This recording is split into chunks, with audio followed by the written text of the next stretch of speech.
Le roi Charles est le premier membre de la famille royale britannique qui exprime en fait sa profonde tristesse et son grand regret pour ce qu'il a appelé des actes répréhensibles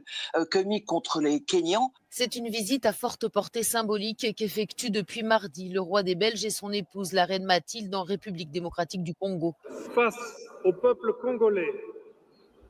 et à ceux qui aujourd'hui encore en souffrent, je désire réaffirmer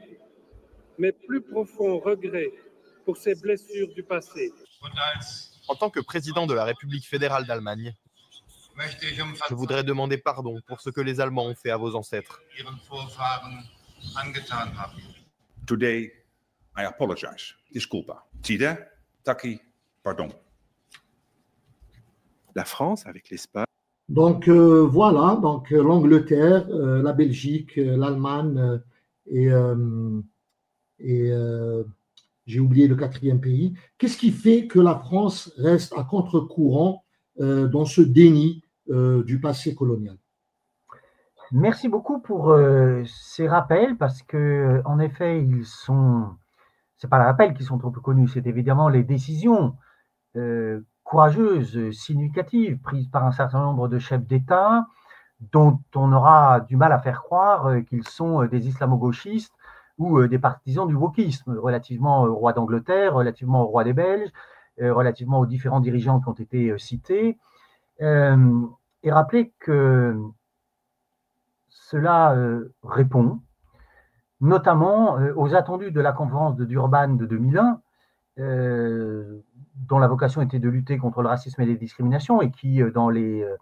texte adopté au terme de cette conférence, demandait aux États, et notamment aux anciennes puissances coloniales européennes, de reconnaître les crimes commis, et plus que cela, au-delà d'une reconnaissance officielle, qui est un acte politique, et qui se distingue, en tout cas en France, de la repentance, qui est un acte, là, disons, moral et religieux, là où la reconnaissance est donc un acte politique qui doit être réalisé, prononcé par le chef de l'État, en l'occurrence, et rappeler que cette conférence de Durban donc demandait non pas seulement la reconnaissance, mais demandait des réparations et dans certains cas aussi préciser, parce que les acteurs de la conférence de Durban en étaient parfaitement conscients, demander des restitutions, et notamment la restitution d'un certain nombre de biens religieux, culturels, appartenant aux pays colonisés et qui, dans certains cas, ont été pillés par les puissances coloniales, rapatriés dans les métropoles et parfois exposés dans des musées ou dans différents musées. Alors, ce qui caractérise la France, et là la comparaison est catastrophique pour la France, c'est que pour des raisons qui sont évidemment politiques,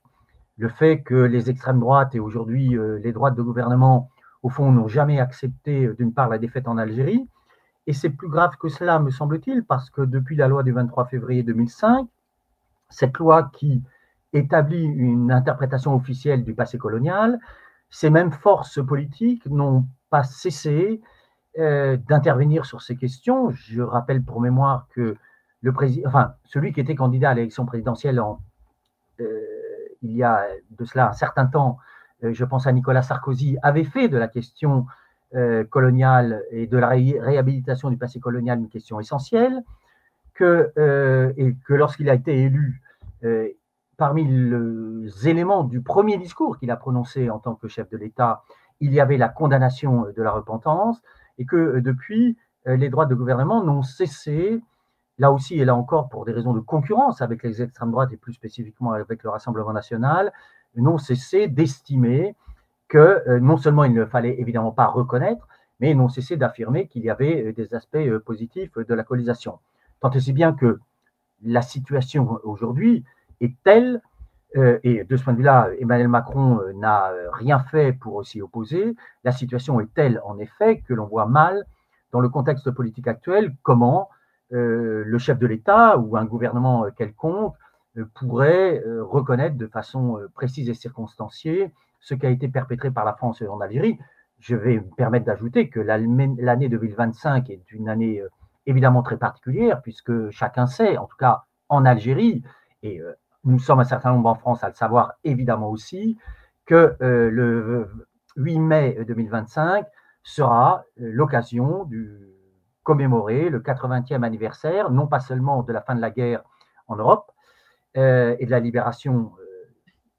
pour partie du territoire européen, mais que cela coïncide, comme chacun le sait sinistrement, avec les terribles massacres du 8 mai 1945 qui débutent à Sétif et vont s'étendre dans tout le Constantinois jusqu'à l'été 2025.